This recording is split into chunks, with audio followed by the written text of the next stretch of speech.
Muito bom. Olá, boa tarde a todos. Espero que estejam todos bem.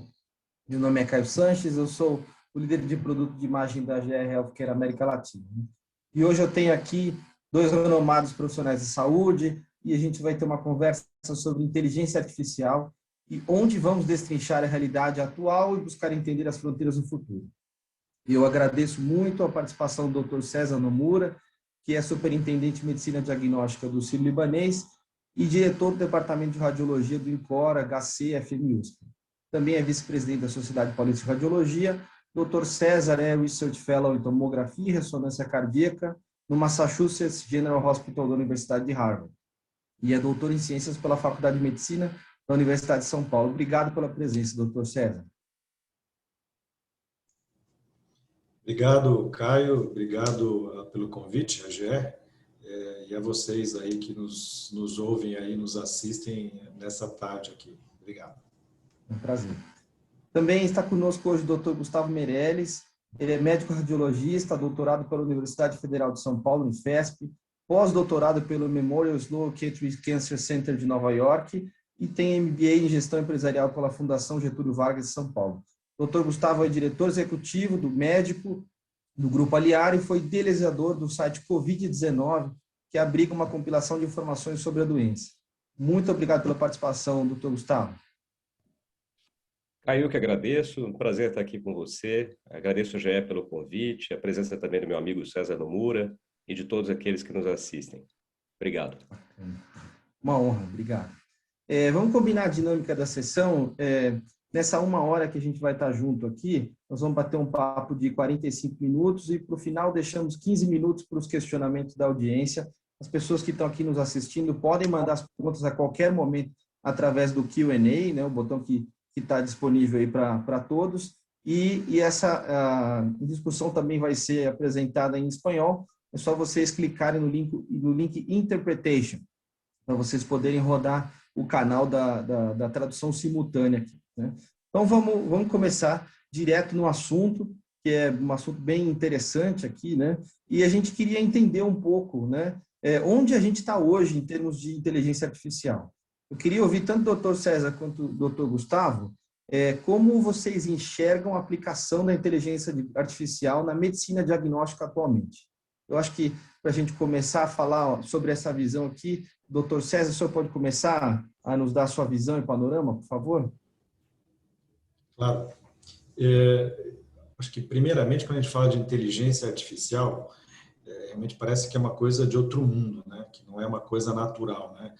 Eu brinco que a inteligência artificial ela começa antes com uma inteligência natural, né? Então, e parece que é uma coisa muito distante, né? Ou uma coisa muito mais recente. Se a gente olhar para trás aí na radiologia, a questão tecnologia e inteligência artificial, elas andam muito juntas, né? E a radiologia, a medicina diagnóstica como um todo, ela utiliza muita tecnologia há muito tempo. Talvez uma das primeiras áreas, quando a gente compara com outras áreas da medicina, ela iniciou há muito tempo atrás. Vou dar alguns exemplos. Por exemplo, como a gente fazia análise de laboratório para um hemograma, a gente tinha um microscópio, a gente contava um por um ali quantas células tinha ali para você dizer qual que era o HB ou HT. Era assim que começou, né?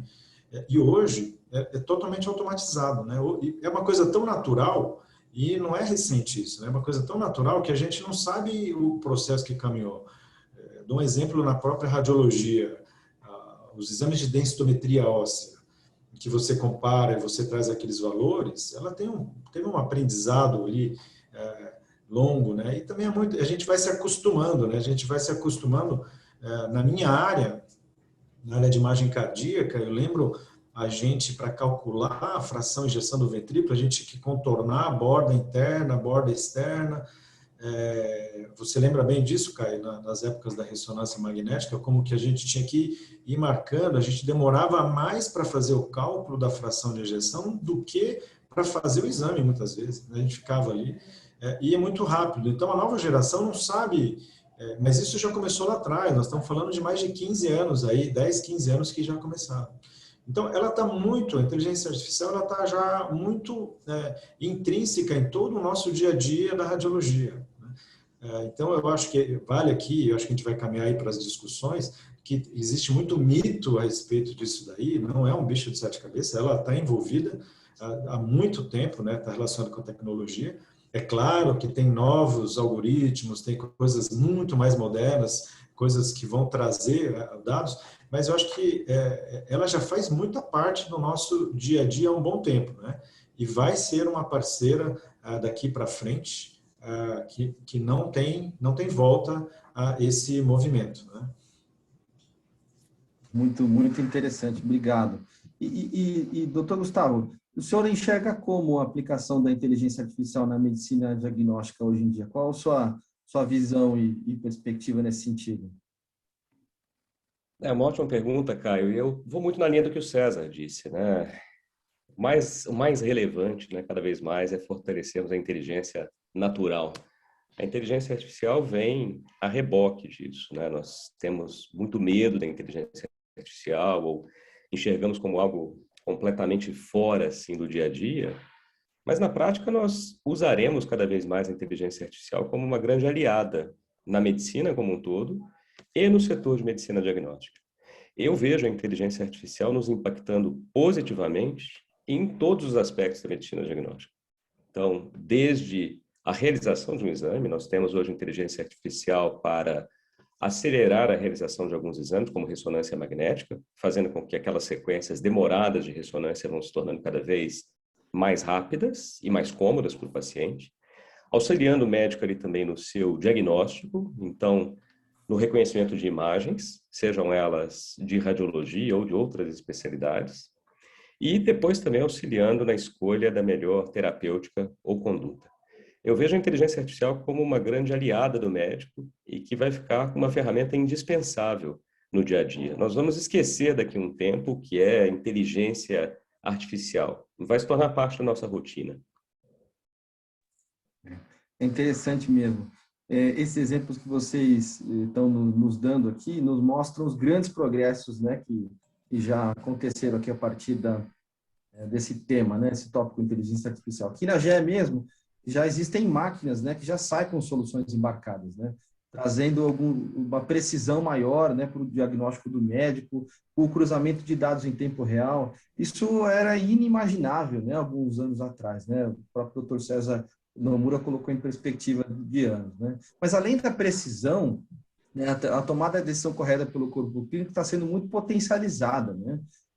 E aí eu até queria entender um pouco, doutor Gustavo, o que mais te surpreendeu, né, nesses últimos tempos aqui, né, com a chegada da inteligência artificial na medicina, né? E o que o senhor vê como maior oportunidade para o Brasil?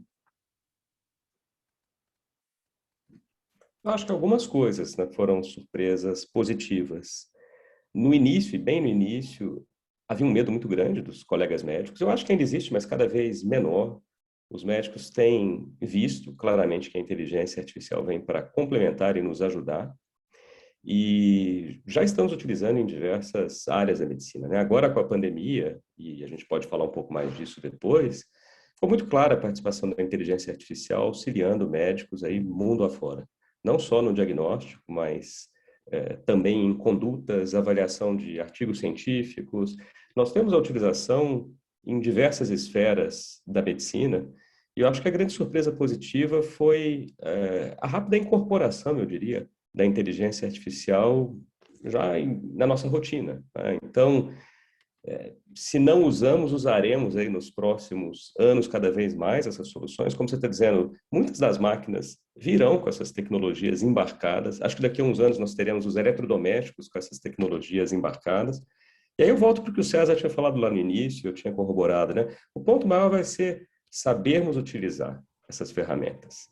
Porque delegar à máquina também funções que são humanas vão acabar fazendo com que nós fiquemos cada vez mais parecidos com as máquinas e as máquinas não vão conseguir assumir bem essas funções. O que a gente está fazendo aqui hoje, por exemplo, é algo que a máquina vai conseguir fazer um dia. Vou conseguir fazer um debate entre três máquinas, mas não com a profundidade que nós temos e não com a empatia, o reconhecimento humano também que nós conseguimos fazer. Então, acho que é mesmo a soma do homem e da máquina e não deixar a máquina tomar o nosso lugar nos comportando como elas.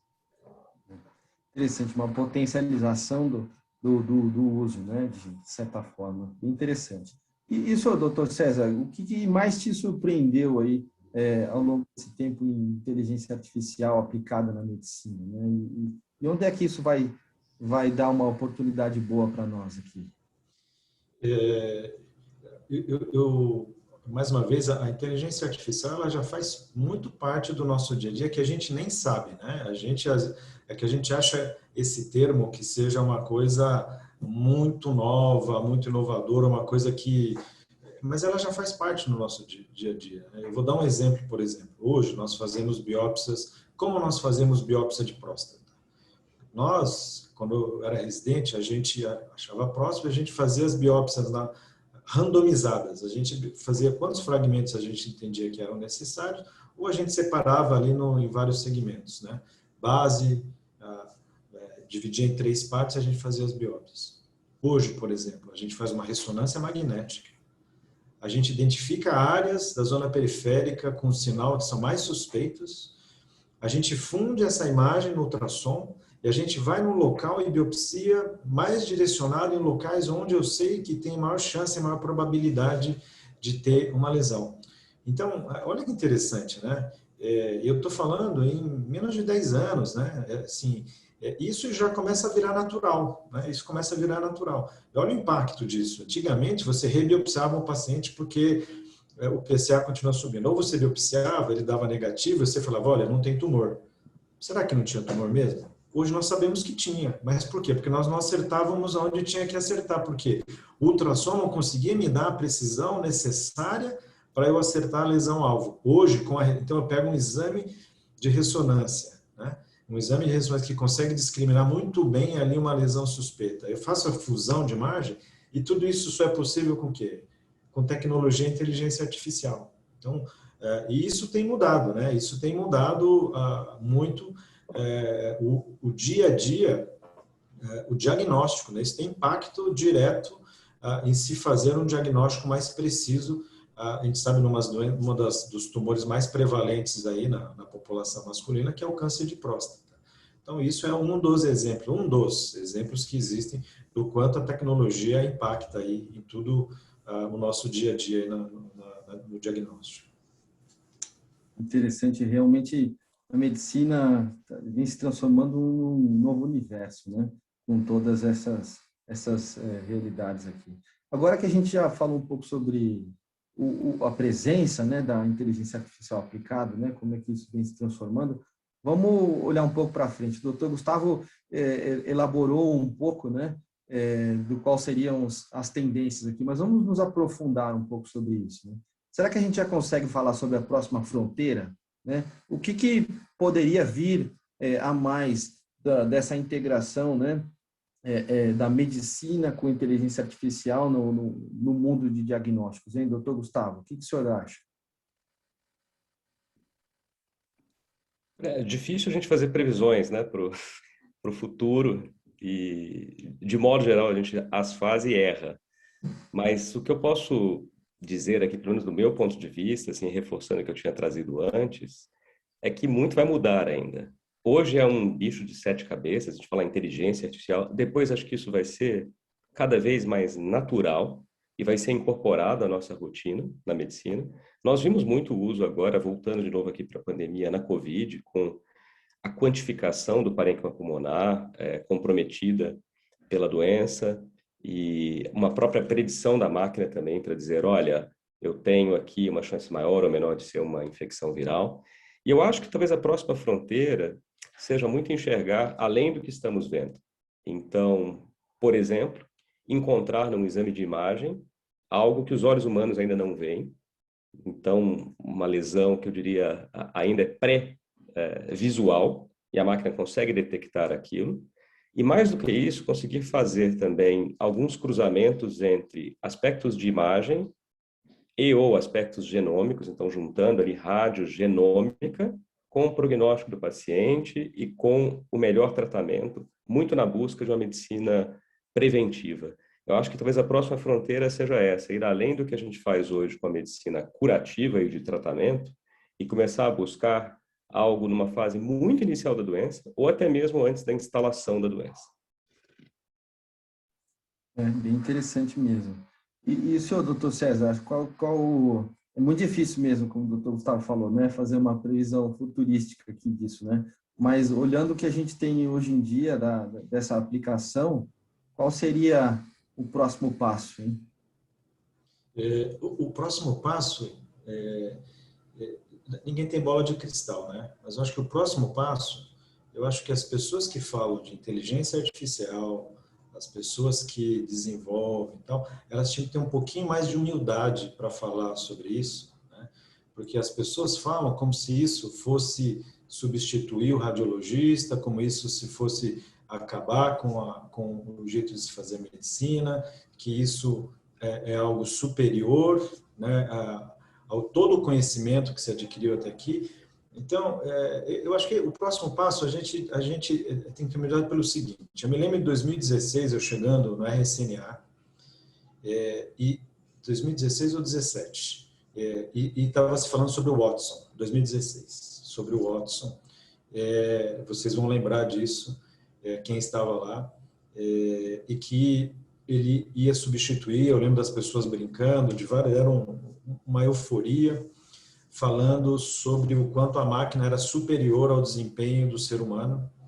E, na sequência, eles foram para um grande centro oncológico nos Estados Unidos para comparar a capacidade do algoritmo e do ser humano para oferecer o melhor tratamento, para ver quem teria o melhor desempenho, né? É lógico que fazendo o ser humano e o que o algoritmo estaria sugerindo. Eu não sei se vocês já ouviram falar, mas isso aí caiu em descrédito. Exagerou-se no momento em que um potencial grande, mas o hype, né, o excesso desse otimismo, ou um exagero, fez com que isso mostrou que não é bem assim. Eu lembro que um dos maiores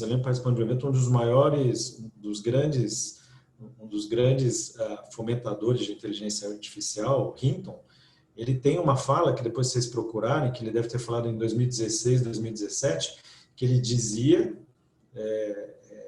que nós deveríamos parar de treinar radiologistas, porque em 5 anos a máquina substituiria a maioria dos radiologistas. Podem procurar aí que vocês vão achar esse discurso dele. Em 5, ou talvez em 10 anos. Olha, já fazem 5 anos, não mudou nada, né? E 10 anos não vai mudar. Então, o que eu acho, assim, essas discussões, nós estamos vendo o quanto ela é importante, mas ela já faz parte, né? Então, só que a gente tem que ter um pouco mais de pé no chão, um pouco mais de humildade, para não querer extrapolar e querer trazer uma coisa muito rápida, e porque ela começa a apontar um horizonte, a gente já querer chegar lá na frente e enxergar o que você tem no final do túnel, né? Prever o que tem no final do túnel. Veja, é um caminho sem volta, mas esse exagero que existe nesse momento, muitas vezes quando a gente fala sobre isso, que eu acho que muitas vezes prejudica e muito o próprio desenvolvimento da inteligência artificial. Onde eu acho que ela pode ajudar?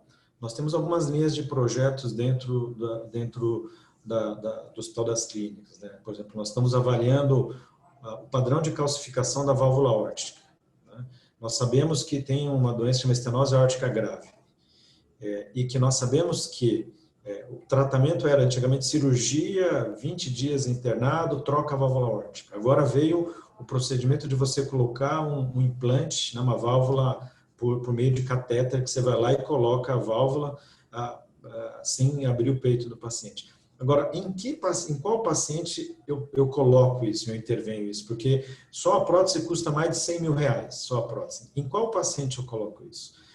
E é interessante que se a gente começa a olhar o padrão dessa válvula, a gente consegue talvez trazer aquilo que o Gustavo falou, de correlacionar imagem com genômica, a gente consegue correlacionar achados de imagem que vão além dos meus olhos, que vai no pixel, que vai ali naquilo que não é só se tem ou não tem cálcio, se abre ou não fecha, mas as outras características, as outras features que a gente fala, e correlacionar isso com o prognóstico.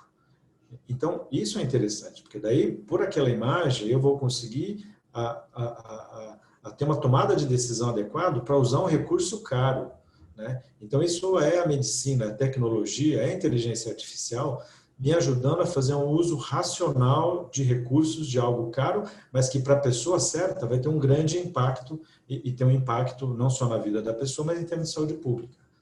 Então, eu concordo que aonde a gente caminha na radiologia, né, a medicina é muito ampla, é a gente ir na questão de radiomics aí, né, para a gente ir além do que a gente vê é na questão do pixel ou na matriz, é aí, ou no sinal, né, na ressonância, é aí que eu acho que é onde a inteligência artificial vai ajudar e é onde está o futuro na radiologia. Excelentes reflexões, né? Acho que diferente do que aconteceu no passado, em que a gente tinha o Deep Blue versus Kasparov num jogo de xadrez, né? A gente não está falando disso aqui. Foi exatamente isso que criou o hype e depois a frustração, a depressão. Estamos falando aqui de uma integração, né? Enfim, o que o ganha-ganha. Mas super interessante. Eu queria explorar um pouco mais algumas aplicações, né? Atuais aqui que estão sendo feitos, e aí também para o doutor César, doutor Gustavo também, vocês contribuíram aqui, também modelaram, né, a plataforma Radvid 19, né? Tá disponível, enfim, é uma plataforma agora que foi criada durante a pandemia, né? Eu queria saber se vocês acreditam, né, que a inteligência artificial aplicada na medicina, né, vai ser uma tendência para qualquer tipo de doença, né, que demande um aprendizado rápido, né, por exemplo. Então, eu acho que o senhor poderia, doutor César, nos falar um pouquinho mais como é que foi a sua experiência combinando o Covid, a pandemia do Covid, a inteligência artificial na plataforma Radvid 19, né, e nos dar um pouco desses insights aí de como é que isso funcionou. Aí depois a gente fala um pouco do Dr. Gustavo também. O Radvid 19 ela foi uma ideia de... nós sabemos que a tomografia de tórax na pandemia, né, na pandemia de Covid, ela tem um papel fundamental. Ela teve... E a gente já sabia que a tomo de tórax ela era uma ferramenta que seria importantíssima no manejo desse paciente com Covid. E naquele momento, o que a gente... E nós sabemos que não tem especialista de tórax em todos os lugares, em todos os serviços. Então, a ideia naquele momento eram duas, né? Da gente poder, utilizando... Nós não queríamos desenvolver um algoritmo de inteligência artificial, porque não teria tempo hábil e nós nem tínhamos a expertise necessária, nem as ferramentas para desenvolver um software que fizesse o diagnóstico de Covid na tomografia de tórax. Mas nós tínhamos empresas, nós tínhamos soluções no mercado que fizeram uma adaptação rápida ali, elas começaram para fazer diagnóstico de pneumonia viral, fazer diagnóstico de doença intersticial pulmonar, e eles estavam adaptando já para a Covid. Então, nós participamos na ajuda, fornecendo alguns casos de Covid. Então, a ideia foi criar uma plataforma com um algoritmo de inteligência artificial para diagnóstico de Covid e que a gente pudesse disponibilizar para a população brasileira como um todo e de graça. Então, essa era a nossa ideia. E foi daí que surgiu esse projeto. Naquele momento, a gente teve um apoio do Todos pela Saúde, ali da Fundação Unibanco, Itaú Unibanco, e eles foram um dos sponsors disso. E a gente pôde contar com o apoio de várias empresas. A GE fez parte fundamental aí, com todo o sistema de RISPAX, e nós tivemos outras empresas que fizeram parte desse projeto, a Amazon e outras mais. E o que é mais interessante desse projeto é que esse é um projeto que a gente pensou em termos de Brasil, em termos de saúde pública, e empresas concorrentes, eu quero dizer aqui, mesmo GE e Siemens trabalharam juntas por um bem comum. E a gente viu o quanto a potencialização, né, é interessante isso. Desculpa eu estar divagando, mas é só para explicar, porque esse projeto foi um projeto de muito aprendizado, um projeto do qual a gente tem muito orgulho e agradece às empresas, porque a gente viu o quanto a necessidade da gente estar inserido num ecossistema, que sozinho a gente não conseguiria ter feito isso. A gente só conseguiu fazer isso porque você tinha uma universidade que tinha a possibilidade de ter pessoas, desenvolvedores, engenheiros. A gente teve apoio da indústria, de grandes empresas, apoio de cloud, arquitetura de dados, um suporte financeiro. E por isso que a gente conseguiu, em 30 dias, implementar essa plataforma, onde qualquer centro de radiologia poderia enviar as imagens, desde que tivesse uma conexão via o PACS local com a cloud. E aí, em menos de 10 minutos, ela recebia de volta um retorno, um laudo, né, dando a chance daquela tomografia ser COVID. Então, isso só foi possível implementar em 30 dias justamente por uma colaboração muito grande. Então, aí, mais uma vez, a necessidade de estarmos inseridos num ecossistema de inovação, um ecossistema para fazer implementações rápidas na velocidade que era necessária naquele momento. Sozinho, ninguém teria conseguido fazer o que a gente conseguiu fazer, e o resultado disso foram que tivemos aí quase 30 mil tomografias, né, que foram enviadas de todos os estados aí brasileiros, de todas as regiões, Norte, Nordeste, Centro-Oeste, a maioria foi do Sudeste. Então, e isso colaborou também, não só para ajudar as pessoas que queriam ter uma quantificação, né, do quanto daquele parênquima pulmonar estava cometido, mas também depois serviu para ser um banco de dados para que, na fase que nós estamos agora, startups nacionais fossem treinadas, e agora, no próximo mês, o Radvid ele volta agora funcionando com as startups brasileiras que foram treinadas nesse dataset aí de imagens aí, e que vão ser agora nacionais, e elas que vão agora estar fornecendo, auxiliando no diagnóstico. Também vai vir agora o raio-x para a COVID. Então, para resumir, não me estender mais, a importância de tudo isso, Caio, foi, eu diria assim, a cooperação, né? A cooperação entre todos, e que sozinho seria impossível ter feito isso. E, mais uma vez, eu vejo o quanto, quando a gente tem, quando a gente consegue juntar poder público, universidade, empresas, né, bancos e financiar, a gente consegue fazer muito mais com muito menos. Esse é um projeto que custaria milhões. E se a gente for ver o custo disso, ele foi muito baixo pelo impacto que ele pôde trazer para a sociedade. Fantástico, doutor César. Muito obrigado pela explicação. E o senhor, doutor Gustavo, conta um pouco como é que foi sua experiência combinando o COVID, né, durante essa pandemia toda, e a inteligência artificial, né? Como o senhor trabalhou com essas, enfim, uma pandemia, pegou todo mundo de surpresa, e a gente poder aplicar, enfim, ferramentas para uma melhor resolutividade, hein? Assim, tem sido ainda, né? Infelizmente, ainda não estamos livres da pandemia. Já conseguimos enxergar uma luz no fim do túnel, felizmente, mas foi um momento, e tem sido ainda, em que nós tivemos que trabalhar de diversas formas. Em parte como médico radiologista, eu sou radiologista torácico, então acabei lidando muito com exames de COVID, principalmente naquela fase inicial da pandemia. O segundo, ajudando aí junto com diversos colegas, entre eles o César, na informação a respeito de COVID-19, tanto para médicos quanto para pacientes. E o terceiro, trabalhando em ferramentas de inteligência artificial, e aí acho que o grande exemplo é o Radvid-19, né? O César já falou bastante aqui da plataforma, eu sou também um grande entusiasta, porque conseguimos ajudar médicos Brasil afora, então radiologistas torácicos não são tão abundantes assim, não só no Brasil, mas em diversos outros países, e conseguir avaliar as imagens, fazer uma quantificação adequada, nem sempre era muito fácil para um radiologista que lidava com outras subespecialidades.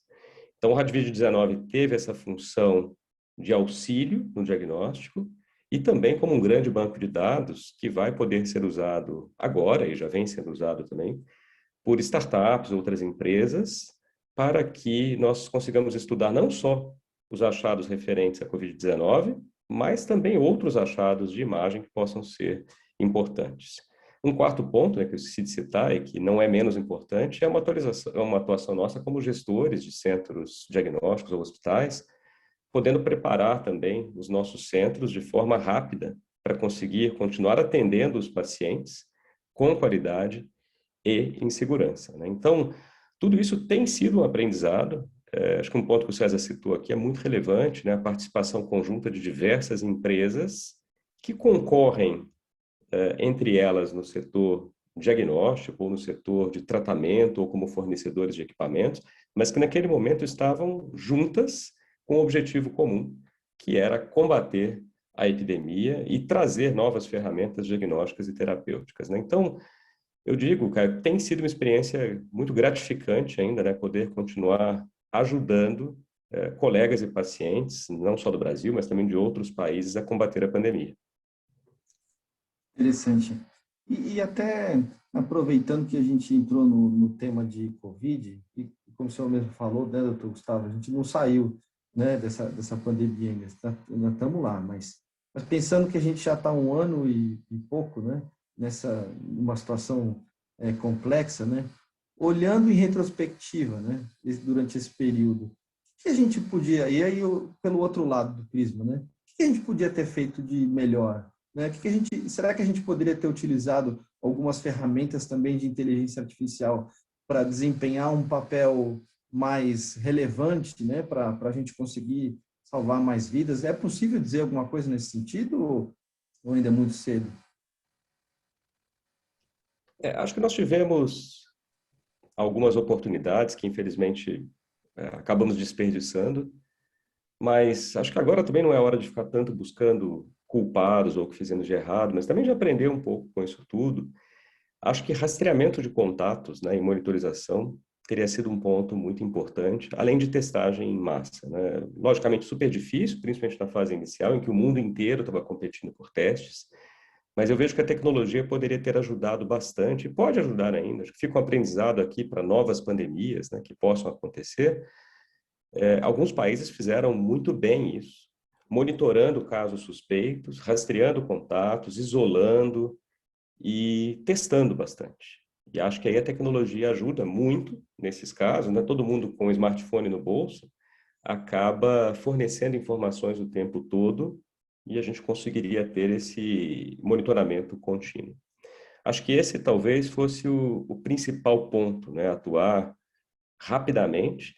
E o segundo fica aqui como uma medida de prevenção para futuras pandemias, né? Vejam que, por um lado, nós tivemos um aumento gigantesco, né, dos casos de Covid que não existiam, e nós tivemos uma grande redução de casos de influenza e outras doenças virais, pelas medidas de isolamento social e pelas medidas também sanitárias que têm sido adotadas. Então, ficam alguns aprendizados para o futuro. Acho que a tecnologia é indispensável para isso. Nós não conseguiremos combater pandemias sem a tecnologia. A tecnologia, inclusive, já é capaz, né, como mostram, por exemplo, alguns sites, o Google Trends, que monitora tendências, esses sites conseguem detectar pandemias antes mesmo dos nossos órgãos de controle, pela busca na internet de pacientes que vão atrás de sintomas como febre, coriza, tosse. Então, quando tem um aumento da busca de sintomas assim, opa, um sinal vermelho deve aparecer, uma possível pandemia, e a gente deveria atuar de forma mais rápida.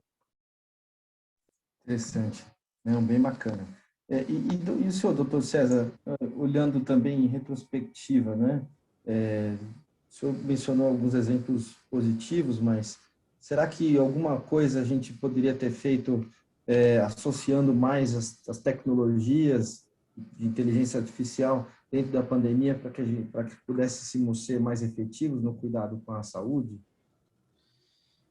Só para complementar aquilo que o Gustavo, para não ser repetitivo, o que eu acrescentaria a própria plataforma Radvid que a gente desenvolveu, né? Em maio a gente subiu ela, começou, a gente teve um grande número de acessos, foram mais de 50 mil acessos, foram 30 mil tomografias, próximo de 30 mil tomografias que foram avaliadas e que retornaram.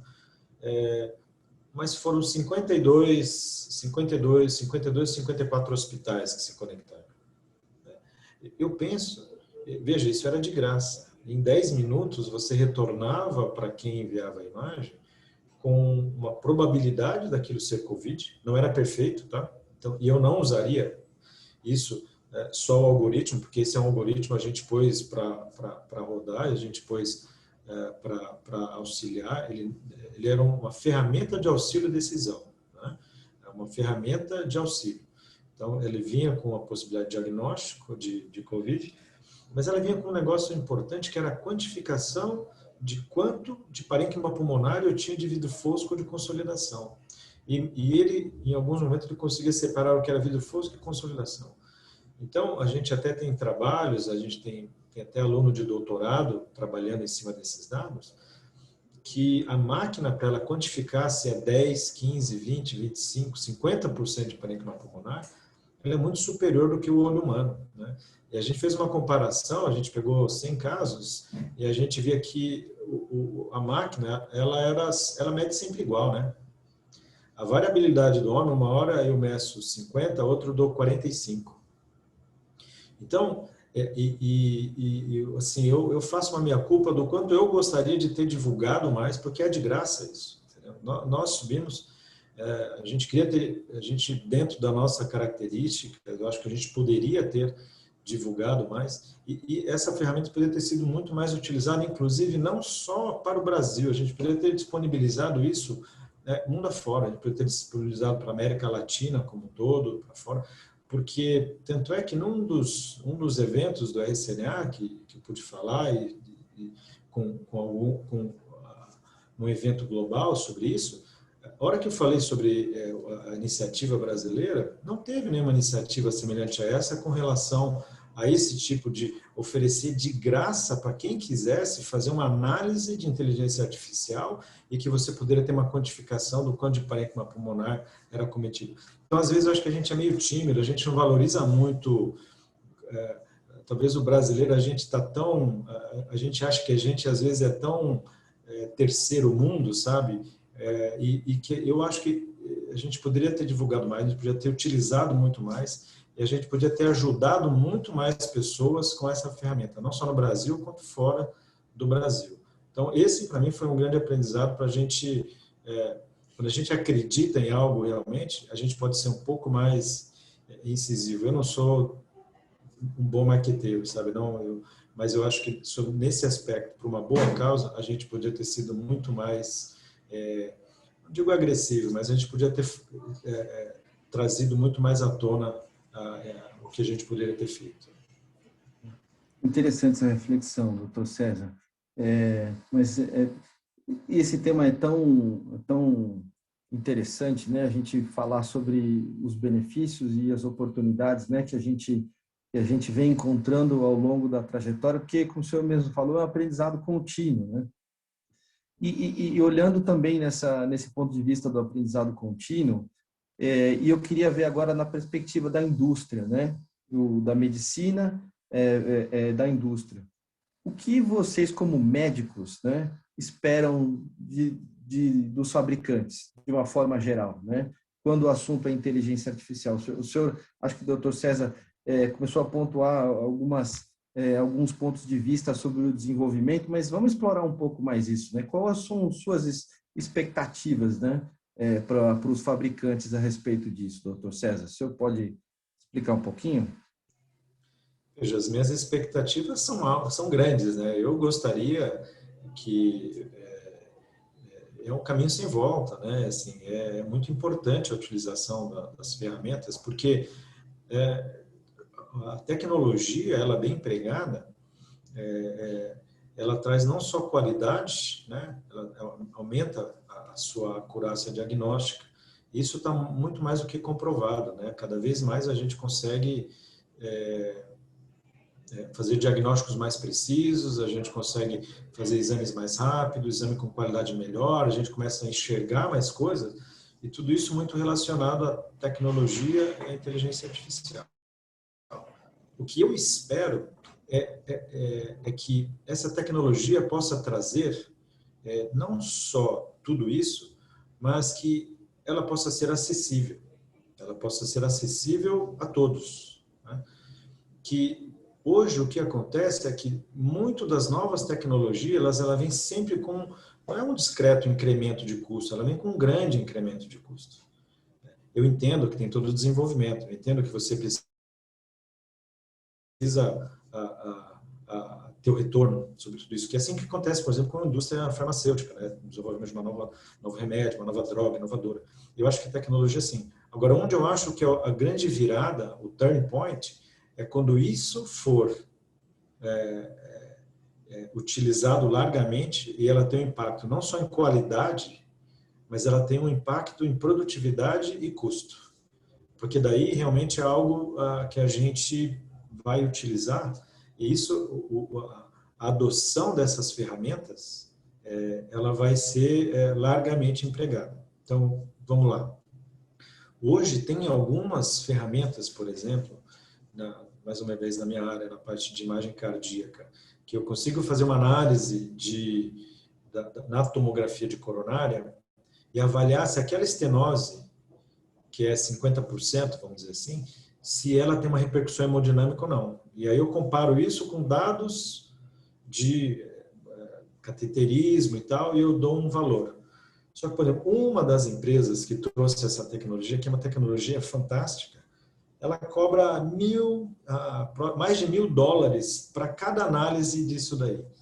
Esse é um modelo que, desculpa, mas esse é um modelo que ele não vai servir para a maioria das pessoas. Não vai servir, porque ele é mais caro do que o próprio o serviço recebe de uma fonte pagadora. Então, eu acho que esse mix de incremento de qualidade e custo é algo que vai ser a empresa que conseguir acertar isso, né? Aí você vai ter uma adoção em massa e maior dessas tecnologias. Excelente, muito bom.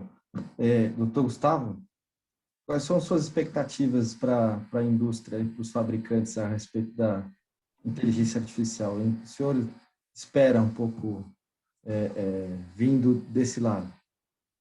Olha, Caio, eu tenho 2 pontos aqui principais na minha visão. O primeiro é uma participação, assim como foi feito no Rádio Vídeo, eu acho que se nós nos unirmos para desenvolvermos ferramentas de inteligência artificial, nós ficaremos bem mais fortes. Então, eu sei que parece um pouco utópico, mas se conseguíssemos juntar concorrentes, sejam aqui centros de medicina diagnóstica, hospitais, os fabricantes de equipamentos médicos, e desenvolvêssemos ferramentas de inteligência artificial em conjunto, nós ficaríamos muito mais fortes. Nós uniríamos forças, uniríamos dados e teríamos algo que poderia ser usado por todos. O segundo ponto, e o César já tocou nesse assunto também, é em relação ao custo depois. Quando a inteligência artificial é percebida apenas como um custo, ela não vira, não vai para frente. Então, se eu olho e falo, puxa, eu vou fazer um diagnóstico de uma condição específica e eu cobro um valor X para aquilo, e eu não consigo enxergar valor depois, fica muito difícil implementar isso em larga escala, porque a inteligência artificial vai ser vista como um custo adicional no mercado de saúde, que já sofre uma pressão gigantesca das fontes pagadoras, para ter uma redução de custo e não um aumento de custo. Então, eu acho que as soluções melhores de inteligência artificial serão aquelas que mostrarem uma geração de valor, um aumento da qualidade, uma melhora da satisfação, da experiência do paciente para o resultado final. Então, se eu tenho, por exemplo, vamos pegar uma área aqui comum a nós dois, eu e o César, uma avaliação de embolia pulmonar, e eu tenho simplesmente um algoritmo que detecta a embolia pulmonar, mas o radiologista ia detectar quase da mesma forma, e eles me cobram X para fazer aquilo, vai ser muito difícil implementar em larga escala. Agora, se eu tenho o mesmo algoritmo que detecta a embolia pulmonar, ajuda na comunicação com o médico, faz com que o paciente fique internado em vez de 5 dias, 2 dias, reduz a mortalidade de 50% para 5%, o custo total vai ser muito menor. Então, vai ficar, sem dúvida, fica muito fácil para um gestor em saúde implementar uma solução como essa. Tem a percepção de aumento de qualidade, redução de custo e a melhora da experiência do paciente. Então, acho que esses 2 seriam os melhores caminhos, tá? Melhorar essa experiência final e ter uma junção entre serviços concorrentes para outras coisas, mas aqui trabalhando de forma unida. Excelente, muito bom. O tempo está passando rápido, né? E é uma aula muito valiosa. Que a gente tivesse os últimos minutos, talvez para eu parar um pouco de fazer pergunta aqui, a gente poder acessar o chat e ler algumas perguntas, tá? Deixa eu dar uma olhada aqui. A primeira pergunta vem do Chile. Tem um colega nosso, Christian Bierma. Já vou traduzir. Boa tarde, doutores. Vocês acham que a inteligência artificial teve um maior auge ou foi mais solicitada pelos médicos devido à pandemia que enfrentamos? Um abraço desde o Chile. Acho que quem pode responder essa daqui? Você acha que é momentâneo isso? É por conta da pandemia? Ou isso veio realmente para ficar? Doutor Gustavo, doutor Nomura, quem puder pegar a resposta aqui. Quais são suas percepções? Quer falar o senhor, doutor César, que o doutor Gustavo foi quem falou por último? Eu acho que ela não é, a inteligência artificial ela não é temporária, né? Não foi por causa da pandemia. Mas a pandemia, ela forçou, ela exigiu algumas coisas, a telemedicina, nitidamente, ela expandiu nesse momento. Então, assim, telemedicina com certeza. Se a gente considerar isso como parte de inteligência artificial, não tenho dúvida de que caminhou.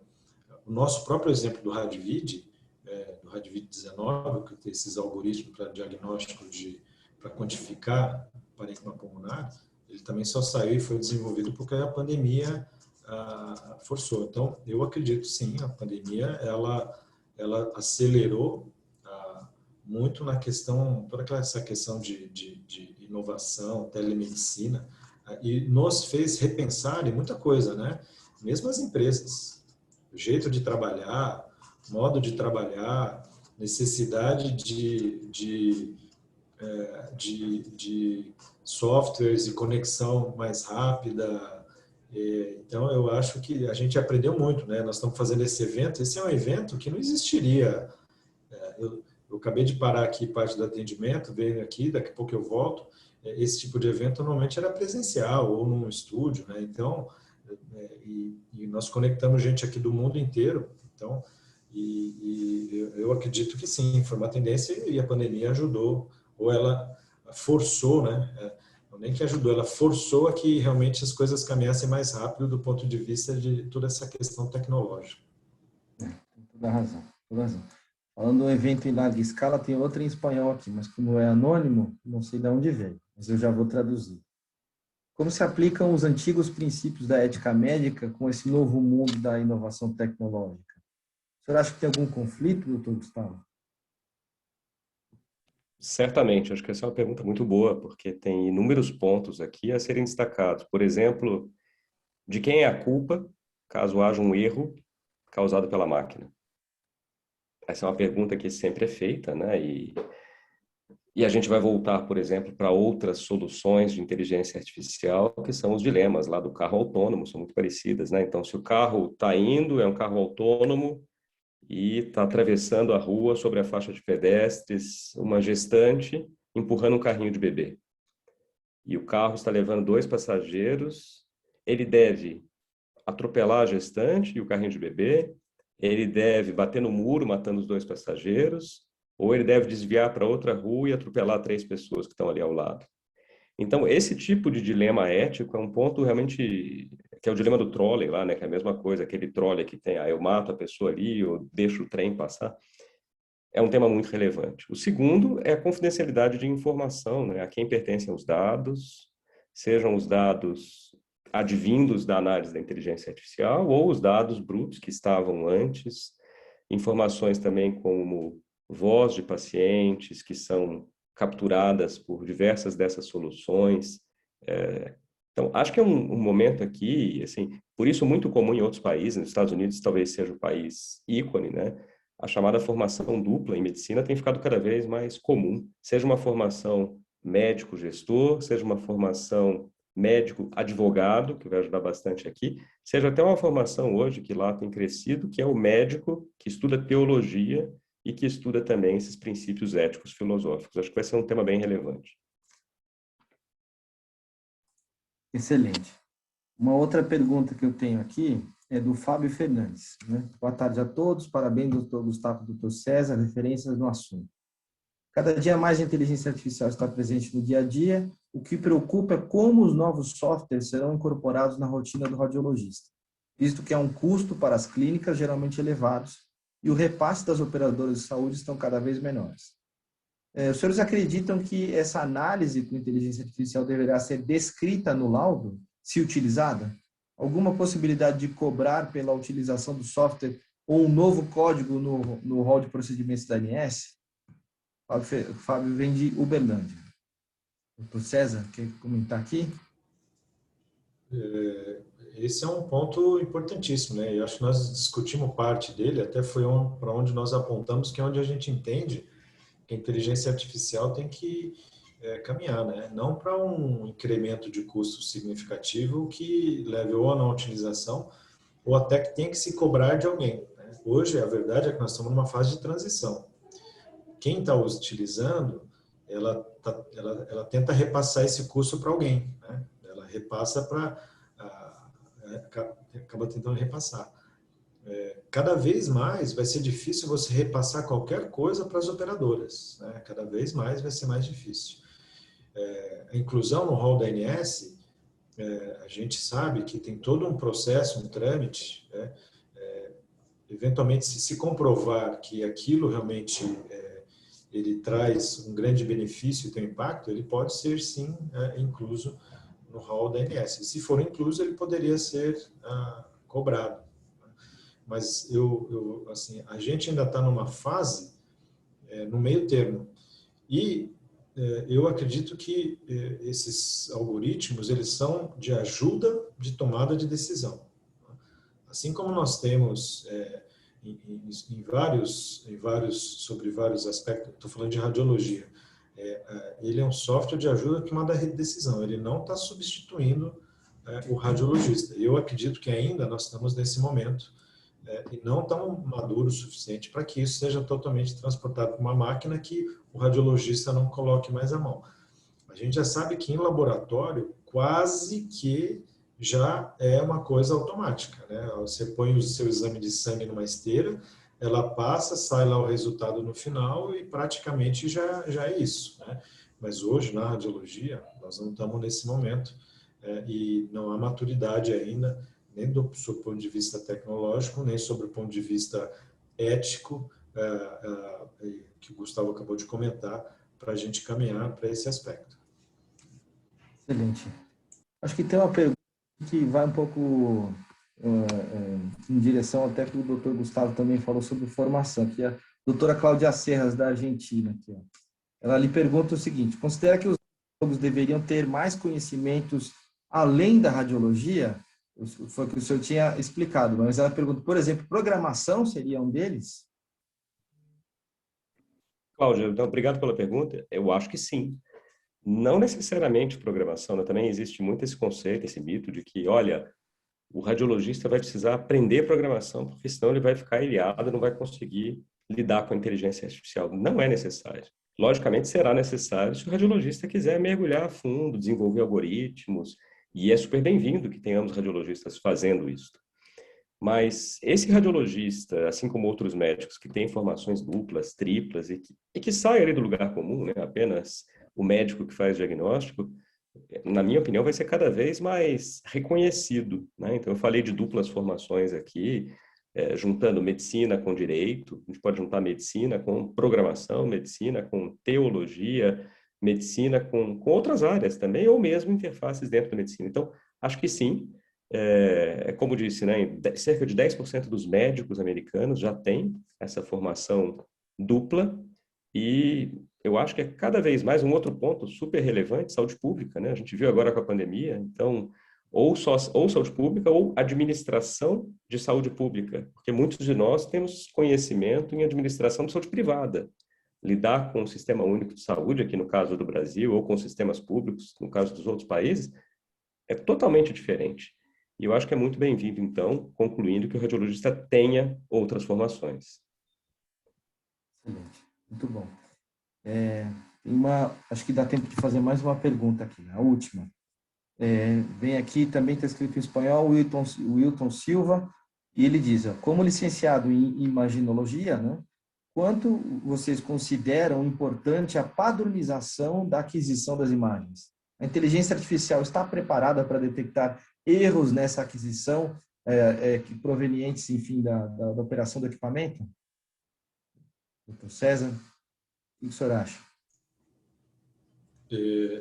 Então, quando a gente fala sobre inteligência artificial, antes tem que ter a inteligência natural, né? Então, e mesmo a gente brinca que, assim, ela não faz uma mágica, né? A inteligência artificial não faz uma mágica. E muito disso, quando a gente está falando de imagem, é machine learning, né? É você ensinar e você trazer.